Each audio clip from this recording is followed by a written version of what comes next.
ਝਲਕ ਮਾਤਰ ਸਾਂਝ ਧੰਨ ਗੁਰੂ ਅਮਰਦਾਸ ਸੱਚੇ ਪਾਤਸ਼ਾਹ ਜੀ ਦੇ ਜੀਵਨ ਦੇ ਵਿੱਚੋਂ ਪਾਵਾਂ। ਵੇਖੋ ਸਤਿਗੁਰੂ ਗੁਰੂ ਅਮਰਦਾਸ ਜੀ ਦਾ ਪ੍ਰਕਾਸ਼ ਪੁਰਬ ਹੈ।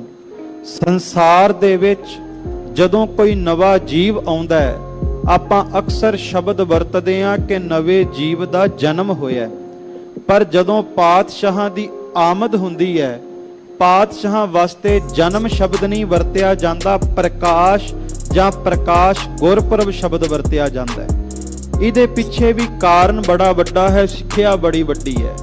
ਪ੍ਰਕਾਸ਼ ਸ਼ਬਦ ਪਾਤਸ਼ਾਹ ਵਾਸਤੇ ਇਸ ਲਈ ਵਰਤਿਆ ਜਾਂਦਾ ਹੈ ਕਿ ਜਦੋਂ ਸਤਿਗੁਰੂ ਦੀ ਆਮਦ ਦੁਨੀਆ ਦੇ ਤਖਤੇ ਤੇ ਹੁੰਦੀ ਹੈ, ਸਤਿਗੁਰੂ ਦੀ ਆਮਦ ਤੋਂ ਬਾਅਦ ਉਹ ਪ੍ਰਕਾਸ਼ ਹੁੰਦਾ ਹੈ, ਐਸਾ ਮਹਾਨ ਪ੍ਰਕਾਸ਼ ਹੁੰਦਾ ਹੈ ਜਿਸ ਪ੍ਰਕਾਸ਼ ਸਦਕਾ ਸਾਡੀ ਜੀਵ ਆਤਮਾ ਦਾ ਪਰਮ ਆਤਮਾ ਤੋਂ ਪਿਆ ਹੋਇਆ ਵਿਛੋੜਾ ਵੀ ਦੂਰ ਹੋ ਜਾਂਦਾ ਹੈ।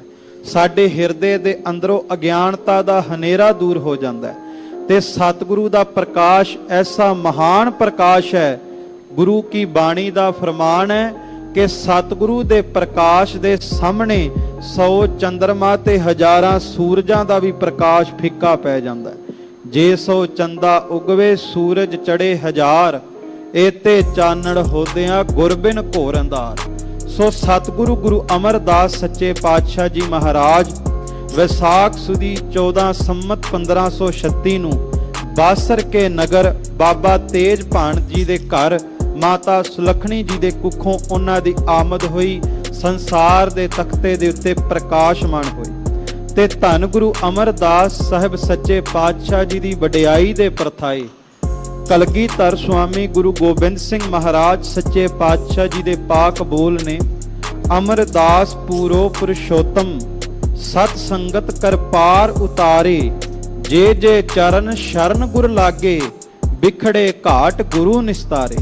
ਧੰਨ ਗੁਰੂ ਗੋਬਿੰਦ ਸਿੰਘ ਮਹਾਰਾਜ ਕਹਿੰਦੇ, ਗੁਰੂ ਕਿਉ ਸਿੱਖੋ, ਧੰਨ ਗੁਰੂ ਅਮਰਦਾਸ ਸੱਚੇ ਪਾਤਸ਼ਾਹ ਉਹ ਮਹਾਨ ਪੁਰਖ ਪੂਰਨ ਪੁਰਸ਼ੋਤਮ ਨੇ ਜਿਨ੍ਹਾਂ ਨੇ ਸਤ ਸੰਗਤ ਦੇ ਵਿੱਚ ਐਸੀ ਬਰਕਤ ਭਰ ਦਿੱਤੀ ਕਿ ਜਿਹੜਾ ਵੀ ਸੰਗਤ ਵਿੱਚ ਜਾ ਕਰਕੇ ਇੱਕ ਵਾਰ ਪ੍ਰੇਮ ਦੇ ਨਾਲ ਧੰਨ ਗੁਰੂ ਅਮਰਦਾਸ ਕਹਿ ਲਵੇ, ਸਤਿਗੁਰੂ ਗੁਰੂ ਅਮਰਦਾਸ ਦੇ ਨਾਮ ਦੀ ਕਮਾਈ ਸਦਕਾ, ਸੰਗਤ ਦੀ ਬਰਕਤ ਦਾ ਸਦਕਾ ਉਹ ਸੰਸਾਰ ਰੂਪੀ ਭਵ ਸਾਗਰ ਤੋਂ ਪਾਰ ਹੋ ਜਾਂਦਾ ਹੈ। ਤੇ ਜਿਹੜਾ ਸੰਗਤ ਵਿੱਚ ਜਾ ਕਰਕੇ ਧੰਨ ਗੁਰੂ ਅਮਰਦਾਸ ਜੀ ਨੂੰ ਚੇਤੇ ਕਰਦਾ ਹੈ, ਜੇ ਜੇ ਚਰਨ ਸ਼ਰਨ ਗੁਰ ਲਾਗੇ, ਬਿਖੜੇ ਘਾਟ ਗੁਰੂ ਨਿਸਤਾਰੇ।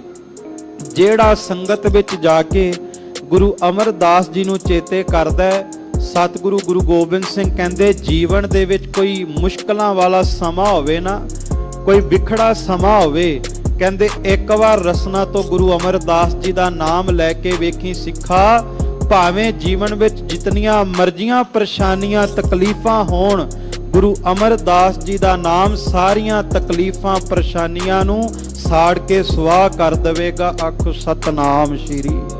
ਐਸੀ ਬਰਕਤ, ਐਸੀ ਰਹਿਮਤਾਂ ਦੇ ਮਾਲਕ ਧੰਨ ਗੁਰੂ ਅਮਰਦਾਸ ਸੱਚੇ ਪਾਤਸ਼ਾਹ ਜੀ ਮਹਾਰਾਜ ਤੇ ਭੱਟ ਸਾਹਿਬ ਜੀ ਨੇ ਧੰਨ ਗੁਰੂ ਅਮਰਦਾਸ ਸੱਚੇ ਪਾਤਸ਼ਾਹ ਜੀ ਦੀ ਵਡਿਆਈ ਦੇ ਉੱਤੇ ਇੱਥੋਂ ਤਾਈਂ ਵੀ ਬਚਨ ਕੀਤੇ, ਘਨ ਹਰ ਬੂੰਦ ਬਸੋ ਰਮਾਵਲ, ਕੁਸਮ ਬਸੰਤ ਗਨੰਤ ਨ ਆਵੈ। ਸਤਿਗੁਰੂ ਗੁਰੂ ਅਮਰਦਾਸ ਸੱਚੇ ਪਾਤਸ਼ਾਹ ਜੀ ਦੀ ਵਡਿਆਈ ਐਸੀ ਹੈ, ਭੱਟ ਸਾਹਿਬ ਕਹਿੰਦੇ, ਦੁਨੀਆ ਦੇ ਤਖਤੇ ਦੇ ਉੱਤੇ ਕੋਈ ਬਨਸਪਤੀ ਦਾ ਲੇਖਾ ਕਰ ਸਕਦਾ ਹੈ, ਕੋਈ ਸੂਰਜ ਦੀਆਂ ਕਿਰਨਾਂ ਦੀ ਮਿਣਤੀ ਕਰ ਸਕਦਾ ਹੈ, ਕੋਈ ਸਾਗਰ ਦੀ ਗਹਿਰਾਈ ਮਾਪ ਸਕਦਾ ਹੈ, ਕੋਈ ਦੁਨੀਆ ਦੇ ਤਖਤੇ ਦੇ ਉੱਤੇ ਗੰਗਾ ਦੀ ਲਹਿਰਾਂ ਦਾ ਅੰਤ ਵੀ ਪਾ ਸਕਦਾ ਹੈ। ਰੁਦਰ ਧਿਆਨ ਗਿਆਨ ਸਤਿਗੁਰ ਕੇ, ਕਬ ਜਨ ਭਲ ਉਨਹਿ ਜੋ ਗਾਵੈ। ਕਹਿੰਦੇ ਦੁਨੀਆ ਦੇ ਤਖਤੇ ਦੇ ਉੱਤੇ ਸਾਗਰ ਦੀ ਗਹਿਰਾਈ ਮਾਪੀ ਜਾ ਸਕਦੀ ਹੈ, ਸੂਰਜ ਦੀਆਂ ਕਿਰਨਾਂ ਦੀ ਮਿਣਤੀ ਕੀਤੀ ਜਾ ਸਕਦੀ ਹੈ, ਗੰਗਾ ਦੀ ਲਹਿਰਾਂ ਦਾ ਅੰਤ ਪਾਇਆ ਜਾ ਸਕਦਾ ਹੈ, ਪਰ ਸੱਚ ਹੈ ਇੱਕ ਜ਼ਬਾਨ ਨਹੀਂ, ਕਰੋੜਾਂ ਹੀ ਜ਼ੁਬਾਨਾਂ ਇਕੱਠੀਆਂ ਹੋ ਜਾਣ ਤਾਂ ਵੀ ਗੁਰੂ ਅਮਰਦਾਸ ਸੱਚੇ ਪਾਤਸ਼ਾਹ ਜੀ ਦੀ ਵਡਿਆਈ ਪੂਰਨ ਤੌਰ ਤੇ ਵਿਅਕਤੀ ਤੋਂ ਗਾਈ ਨਹੀਂ ਜਾਣੀ। ਭੱਲੇ ਅਮਰਦਾਸ ਗੁਣ ਤੇਰੇ, ਤੇਰੀ ਉਪਮਾ ਤੋਹੇ ਬਨ ਆਵੈ। ਧੰਨ ਗੁਰੂ ਅਮਰਦਾਸ ਸੱਚੇ ਪਾਤਸ਼ਾਹ ਜੀ ਦੀ ਵਡਿਆਈ ਇੱਕ ਜ਼ਬਾਨ ਤੋਂ ਨਹੀਂ ਗਾਈ ਜਾਂਦੀ। ਗੁਰ ਅਮਰਦਾਸ ਕੀ ਅਕਥ ਕਥਾ ਹੈ, ਏਕ ਜੀਹ ਕਛ ਕਹੀ ਨ ਜਾਈ, ਸੋਢੀ ਸ੍ਰਿਸ਼ਟ ਸਕਲ ਤਾਰਨ ਕੋ, अब गुरु रामदास को मिली वडाई।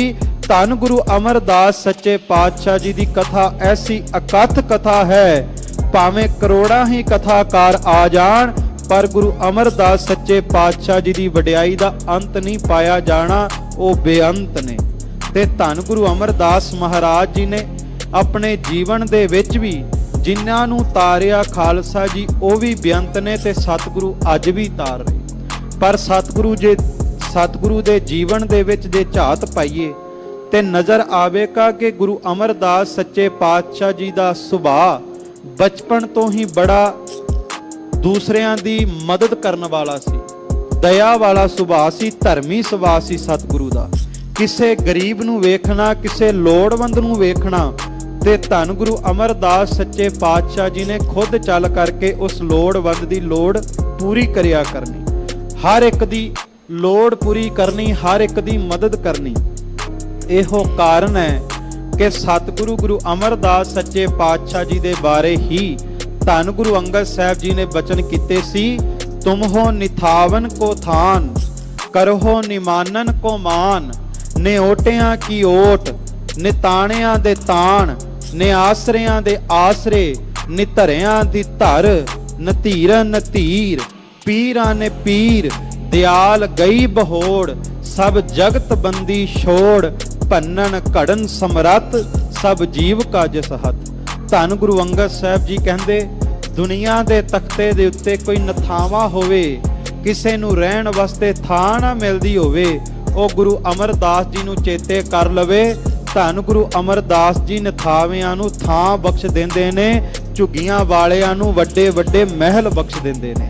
धन गुरु अमरदास जी ऐसी वडियाई दे मालक ने, दुनिया विच किसे कोल मान ना होवे, कोई नमाणा होवे, संसार ते गुरु नूं चेते करे सतगुरु दरगाही मान दे देंदे ने। ते गुरु अमरदास जी ऐसा दरगाही मान देंदे ने खालसा जी, दुनिया दे विच भावें ऐसा समा बन जावे कि सारे लोग एक पासे हो करके किसे नूं बेइज्जत करना चाहण, पर जे ओ सज्जन एक बार अपनी रसना तो धन गुरु अमरदास जी नूं आवाज ला लवे, भावें सारी दुनिया बेइज्जत करनी चाहती होवे, पर गुरु अमरदास जी दा नाम बेइज्जत नहीं होण देंदा। ए नमाणियां दे मान सतगुरु ने, निआसरियां दे आसरे ने, निओटियां दी ओट ने, ते पीरां दे पीर ने। दुनिया दे तख्ते दे उत्ते गुरु अमरदास जी वर्गा पीर कोई नहीं, दुनिया दे तख्ते दे उत्ते ऐसा सर्व कला समर्थ गुरु कोई नहीं। गुरु अंगद साहब कहंदे सब जीव का जिस हथ, संसार दे तख्ते दे उत्ते समुची लोकाई दी जीवका ओ गुरु अमरदास जी दे हस्त कमलां दे विच है। दाते दात रखी हथ अपने, जिस भावै तिस दे, दात मंगदे हां मैं बेनती करा गुरु अमरदास सच्चे पातशाह जी नूं आवाज ला के गुरु दा प्रेम मंगीए, गुरु अमरदास जी सिख दी झोली दातां दे नाल भर देणगे। ਇਹ ਸੁਭਾਵ ਸੀ ਧੰਨ ਗੁਰੂ ਅਮਰਦਾਸ ਜੀ ਦਾ ਸ਼ੁਰੂ ਤੋਂ ਦਿਆਲਤਾ ਵਾਲਾ, ਸਦਾ ਗਰੀਬਾਂ ਦੀ ਮਦਦ ਕਰਨ ਵਾਲਾ। ਤੇ ਭੱਟ ਸਾਹਿਬ ਨੇ ਧੰਨ ਗੁਰੂ ਅਮਰਦਾਸ ਸੱਚੇ ਪਾਤਸ਼ਾਹ ਜੀ ਦੀ ਨੁਹਾਰ ਬਾਰੇ ਵੀ ਦੱਸਿਆ, ਤੇ ਉਹ ਲਿਖਦੇ ਬਾਰਜ ਕਰ ਦਾਹਨੈ ਸਿਧ ਸਨਮੁਖ ਮੁਖ ਜੋਵੈ। ਧੰਨ ਗੁਰੂ ਅਮਰਦਾਸ ਸੱਚੇ ਪਾਤਸ਼ਾਹ ਜੀ ਦੇ ਇੱਕ ਹਸਤ ਕਮਲ ਦੇ ਵਿੱਚ ਇੱਕ ਚਰਨ ਦੇ ਵਿੱਚ ਪਦਮ ਵੀ ਸੀ, ਪਦਮ ਚਮਕਦਾ ਸੀ। ਇਹੋ ਕਾਰਨ ਸੀ ਕਿ ਜਦੋਂ ਧੰਨ ਗੁਰੂ ਅਮਰਦਾਸ ਸੱਚੇ ਪਾਤਸ਼ਾਹ ਜੀ ਦੀ ਤੀਰਥ ਯਾਤਰਾ ਵੇਲੇ ਪੰਡਤ ਦੁਰਗੋ ਦੇ ਨਾਲ ਮੁਲਾਕਾਤ ਹੋਈ ਤੇ ਉਸਨੇ ਵੀ ਇਸ ਪਦਮ ਦਾ ਜ਼ਿਕਰ ਜ਼ਰੂਰ ਕੀਤਾ, ਕਿਉਂਕਿ ਸਤਿਗੁਰੂ ਗੁਰੂ ਅਮਰਦਾਸ ਸੱਚੇ ਪਾਤਸ਼ਾਹ ਜੀ ਮਹਾਰਾਜ ਭਾਵੇਂ ਕਿ ਉਹਨਾਂ ਦਾ ਵਿਵਾਹ ਵੀ ਹੋ ਗਿਆ, ਘਰ ਦੇ ਵਿੱਚ ਵਿਵਾਹ ਤੋਂ ਬਾਅਦ ਮਾਤਾ ਮਨਸਾ ਦੇਵੀ ਜੀ ਦੇ ਨਾਲ ਸਤਿਗੁਰੂ ਦਾ ਵਿਵਾਹ ਹੋਇਆ। ਘਰ ਦੇ ਵਿੱਚ 4 ਔਲਾਦਾਂ ਹੋਈਆਂ, 2 ਪੁੱਤਰੀਆਂ ਤੇ 2 ਪੁੱਤਰ। ਸਤਿਗੁਰੂ ਗੁਰੂ ਅਮਰਦਾਸ ਸੱਚੇ ਪਾਤਸ਼ਾਹ ਜੀ ਦਾ ਪਰਿਵਾਰ ਵੀ ਧਰਮੀ ਸੁਭਾਅ ਵਾਲਾ ਸੀ, ਪਰ ਫਿਰ ਵੀ ਗੁਰੂ ਅਮਰਦਾਸ ਜੀ ਦੇ ਮਨ ਦੇ ਵਿੱਚ ਇਹ ਫੁਰਨਾ ਅਕਸਰ ਰਿਹਾ ਕਰਦਾ। ਬਾਬਾ ਅਮਰਦਾਸ ਜੀ ਨੇ ਇਹ ਸੋਚਣਾ ਕਿ ਇਤਨੀ ਉਮਰ ਅਜਾਈਂ ਗਵਾ ਦਿੱਤੀ ਹੈ, ਪਰ ਹਜੇ ਤੱਕ ਪ੍ਰਾਪਤੀ ਕੋਈ ਨਹੀਂ ਹੋਈ। ਕਿ ਦੁਨੀਆ ਦੇ ਵਿੱਚ ਕੇਵਲ ਪਰਿਵਾਰ ਵਾਸਤੇ, ਕਿ ਬੱਚਿਆਂ ਵਾਸਤੇ, ਕਿ ਸੰਸਾਰ ਦੇ ਕਾਰ ਵਿਹਾਰ ਵਾਸਤੇ ਆਏ ਆ। ਦੁਨੀਆ ਵਿੱਚ ਆਉਣ ਦਾ ਮਕਸਦ ਕੀ ਹੈ। ਜਿਵੇਂ ਗੁਰੂ ਕੀ ਬਾਣੀ ਨੇ ਪੁੱਛਿਆ, ਕਵਨ ਕਾਜ ਸਿਰਜੇ ਜਗ ਭੀਤਰ, ਜਨਮ ਕਵਨ ਫਲ ਪਾਇਆ, ਕਿਸ ਕਾਰਨ ਕਰਕੇ ਜਨਮ ਮਿਲਿਆ। ਬਾਬਾ ਅਮਰਦਾਸ ਜੀ ਨੇ ਫਿਰ ਨਿਰਣਾ ਲਿਆ ਕਿ ਕਿਉਂ ਨਾ ਤੀਰਥ ਯਾਤਰਾ ਤੇ ਜਾ ਕਰਕੇ ਕੋਈ ਧਰਮ ਕਮਾਈਏ।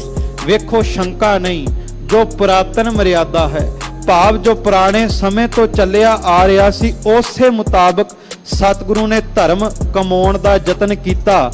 ਪਰ ਸਤਿਗੁਰੂ ਦੇ ਜੀਵਨ ਦੇ ਵਿੱਚ ਸ਼ੰਕਾ ਨਹੀਂ ਕਰ ਸਕਦੇ।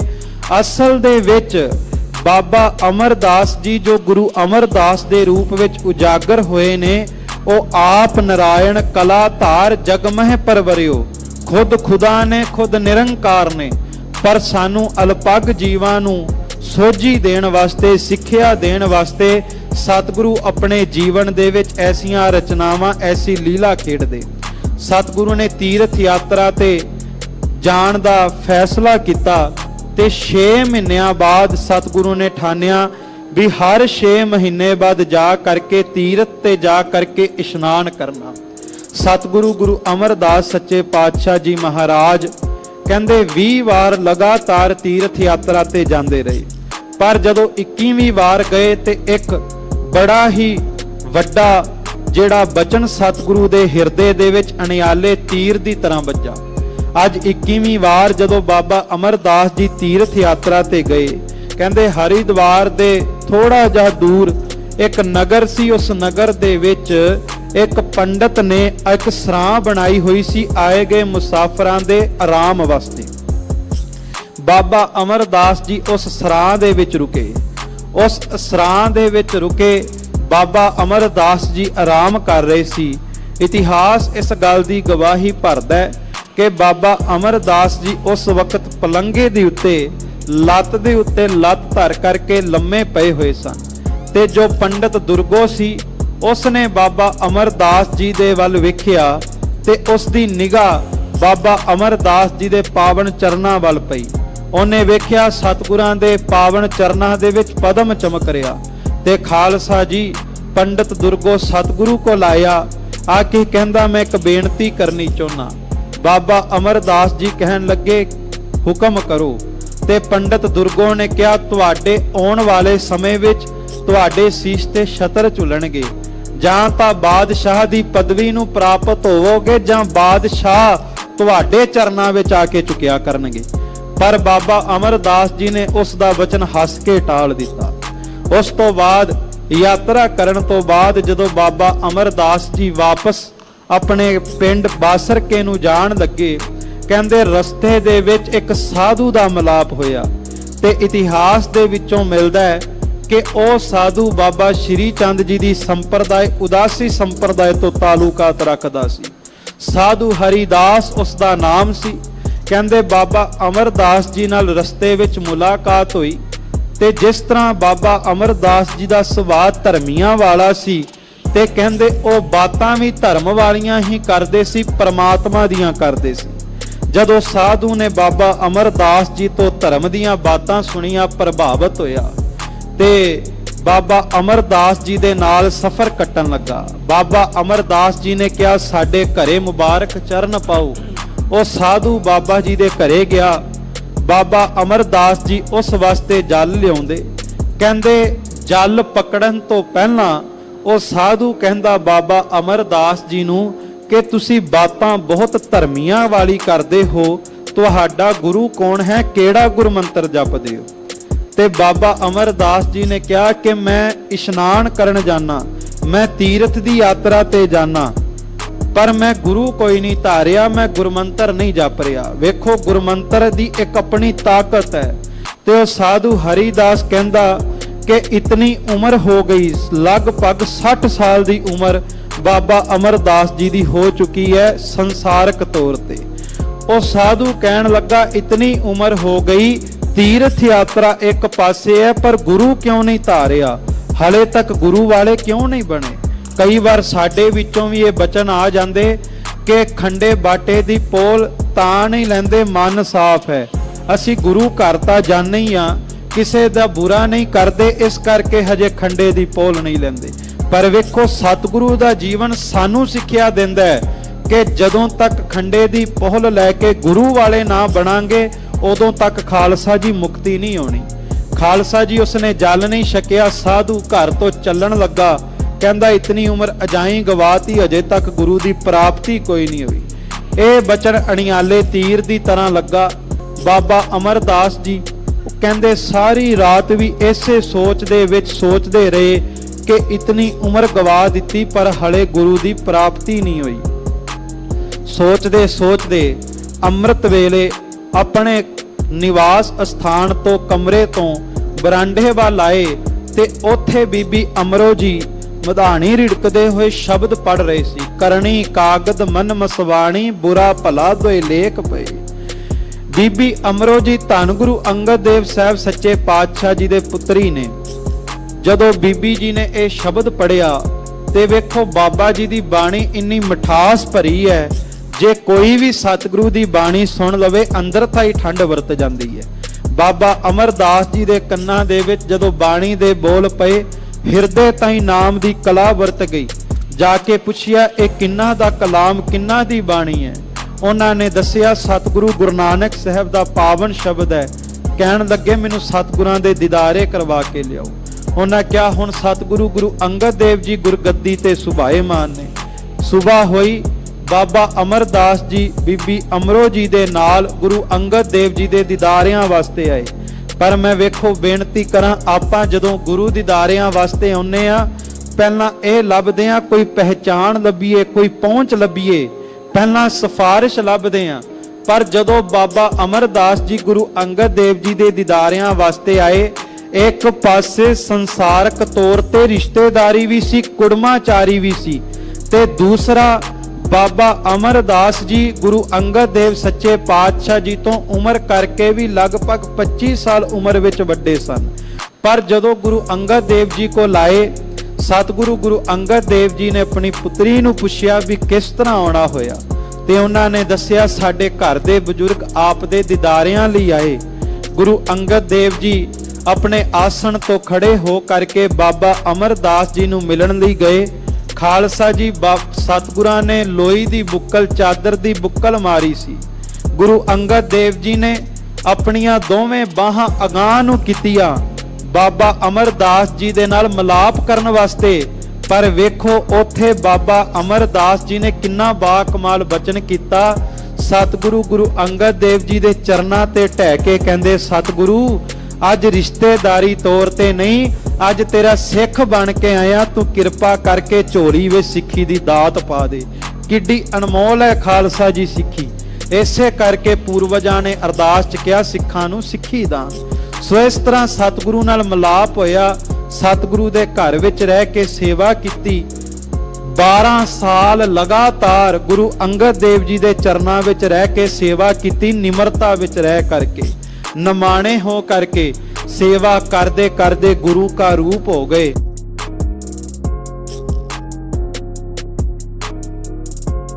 हिरदे विच टका दिती, गुरु अमरदास जी दे रूप दे विच उजागर कर दिता। पर वेखो सतगुरु ने कैसियां महान बख्शिशां संगतां ते कीतियां। जो गोइंदवाल साहिब दे विच सतगुरु गुरु अमरदास सच्चे पातशाह जी ने पावन बौली साहिब दी उसारी करवाई। सतगुरु गुरु अमरदास सच्चे पातशाह जी दी ओ पावन बोली, ओदे विच भी महाराज ने गुरु नानक दे घर दियां रहमतां बख्शिशां भर दित्तियां। उस बौली साहब दे दीदारियां वास्ते जदों जावांगे ते 84 पौड़ियां खालसा जी उस बौली दियां नजर आउणगियां।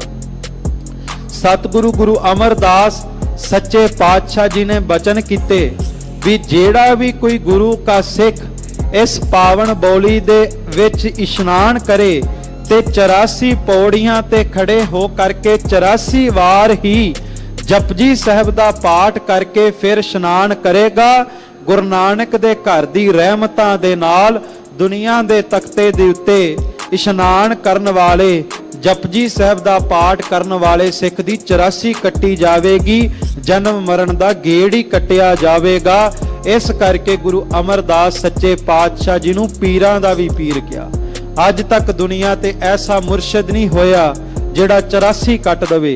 पर सतगुरु ने ऐसी बौली दी दात दे दिती कि जेड़ा उस बोली साहब दे विच 84 जपजी साहब दे पाठ करके इशनान करे, गुरु अमरदास जी दी रहमतां दे नाल खालसा जी ओदी 84 कट्टी जांदी है, पर भावना धार के जावे। दूसरा, सतगुरु गुरु अमरदास जी ने इस जीव आत्मा दे परम आत्मा दे नाल मिलाप वास्ते अपार रहमतां बख्शिशां करके सानू गुरु की बाणी दा अनमोल खजाना दिता। सतगुरु गुरु ग्रंथ साहिब महाराज सच्चे पातशाह जी दी बाणी दे अंदर 17 रागां दे विच धन गुरु अमरदास सच्चे पातशाह जी ने बाणी उचारण कीती। ते वेखो सतगुरु दी बाणी भी किन्नी प्रेमा भरी बाणी, किन्नी रस भरी मिठास भरी बाणी। दुनिया दे तख्ते दे उत्ते खालसा जी जे इंसान किसे इंसान कोल मंगण जावे, हो सकदा एक बार मत्थे ते तिउड़ी पावे, पर वेखो गुरु अमरदास जी किड्डे दयालु कृपालु ने। गुरु का सिख रोजाना गुरु कोल मंगण आउंदा है, पर सतगुरु फिर भी कदे अकदे नहीं, थकदे नहीं।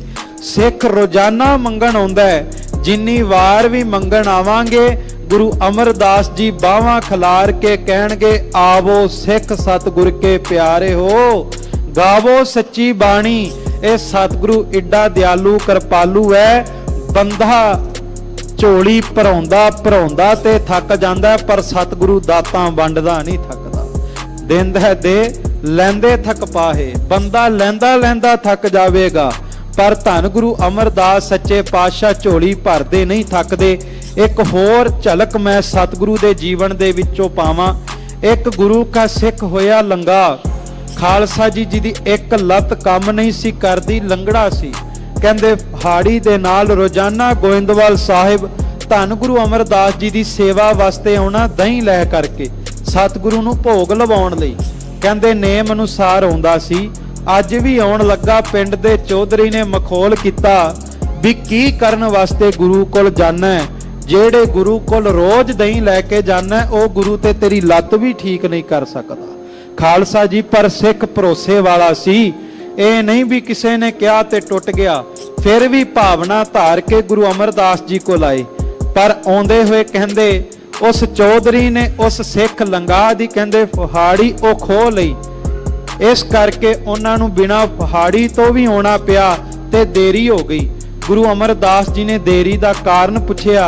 सिख लंगा ने सारी वारता दसी। गुरु अमरदास जी महाराज मुस्कुरा के कहंदे, जा एक शाह हुसैन है लाहौर, ओदे कोल जा, ओ तेरा इलाज कर देवेगा। सतगुरु दे बचना दे उत्ते भरोसा धार के सिख लंगा शाह हुसैन को लाए। आ करके बचन किया भी मैनू गुरु अमरदास जी ने भेजिया, मेरा इलाज कर दे। ते खालसा जी अगों उस फकीर ने कहंदे बड़े रुखे जे पहन दे नाल कहंदे डांग मार के क्या, जा भज जा, मेरे कोल वेल कोई नहीं। ते जदों डांग मारी ते कहंदे जेड़ा सिख लंगा एक लत काम नहीं सी करदी, ओदी लत काम करन लग पई, दौड़न लग पिया। जदों लत ठीक हो गई, शाह हुसैन दे सामने हाथ जोड़ के कहन लगे, तुहाडा शुकर तुसां मेरा इलाज किता। ओ हस के कहन लगा, सिखा करन करावण कोई होर है, मैं करन वाला नहीं। ਇਹ ਗੁਰੂ ਅਮਰਦਾਸ ਦਾ ਸੁਭਾਅ ਹੈ, ਉਹ ਨਿਮਾਣਿਆਂ ਨੂੰ ਮਾਣ ਬਖਸ਼ਦਾ ਹੈ। ਮੈਂ ਤੇ ਖੁਦ ਗੁਰੂ ਅਮਰਦਾਸ ਦੇ ਚਰਨਾਂ ਦੀ ਧੂੜੀ ਲੋਚਦਾ ਸਿੱਖਾ। ਗੁਰੂ ਅਮਰਦਾਸ ਨੇ ਬਚਨ ਕੀਤੇ ਸੀ ਇਲਾਜ ਉੱਥੋਂ ਹੋਵੇਗਾ, ਤਾਂ ਇਲਾਜ ਹੋਇਆ। ਸੱਚ ਜਾਣੀ ਜੇ ਤੇਰੀ ਬੰਦ ਖਲਾਸੀ ਕੀਤੀ ਹੈ ਤੇ ਗੁਰੂ ਨੇ ਕੀਤੀ ਹੈ, ਮੈਂ ਨਹੀਂ ਕੀਤੀ। ਜੇ ਚਰਨ ਫੜਨੇ ਗੁਰੂ ਅਮਰਦਾਸ ਦੇ ਫੜ। ਸੋ ਮੇਰੇ ਕਹਿਣ ਤੋਂ ਭਾਵ ਇਹ ਰਹਿਮਤਾਂ ਕਰਾਮਾਤਾਂ ਬਖਸ਼ਿਸ਼ਾਂ ਦੇ ਮਾਲਕ ਧੰਨ ਗੁਰੂ ਅਮਰਦਾਸ ਜੀ ਨੇ। ਤੇ ਖਾਲਸਾ ਜੀ ਬੇਨਤੀ ਕਰਾਂ, ਅੱਜ ਵੀ ਜੋ ਸਤਿਗੁਰੂ ਨੇ ਬਚਨ ਕੀਤੇ ਨਾ, ਆਵੋ ਸਜਣਾ ਹੋ ਦੇਖਾ ਦਰਸ਼ਨ ਤੇਰਾ ਰਾਮ, ਕਿ हे ਪ੍ਰਮਾਤਮਾ ਸਤਿਗੁਰੂ ਗੁਰੂ ਅਮਰਦਾਸ ਜੀ ਕਿਰਪਾ ਕਰੋ, ਸਾਡੇ ਘਰ 'ਚ ਮੁਬਾਰਕ ਚਰਨ ਪਾਓ। ਅੱਜ ਨੇਮ ਬਣਾਓ ਵੀ ਅੱਜ ਘਰ ਦੇ ਵਿੱਚ ਗੁਰੂ ਅਮਰਦਾਸ ਜੀ ਦੀ ਯਾਦ ਵਿੱਚ ਭਿੱਜ ਕੇ ਆਨੰਦ ਸਾਹਿਬ ਦਾ ਜਾਪ ਕਰਕੇ ਗੁਰੂ ਨੂੰ ਆਵਾਜ਼ ਲਾਵਾਂਗੇ। ਜਿਹੜਾ ਵੀ ਸਿੱਖ ਅੱਜ ਆਨੰਦ ਸਾਹਿਬ ਦਾ ਪਾਠ ਕਰਕੇ ਗੁਰੂ ਨੂੰ ਆਵਾਜ਼ ਲਾਵੇਗਾ, ਚੇਤੇ ਰੱਖਿਓ ਗੁਰੂ ਅਮਰਦਾਸ ਜੀ ਉਸ ਸਿੱਖ ਦੇ ਘਰ ਵਿੱਚ ਚੌਂਕੜਾ ਲਾ ਕੇ ਸ਼ੁਭਾਏਮਾਨ ਹੋ ਜਾਣਗੇ।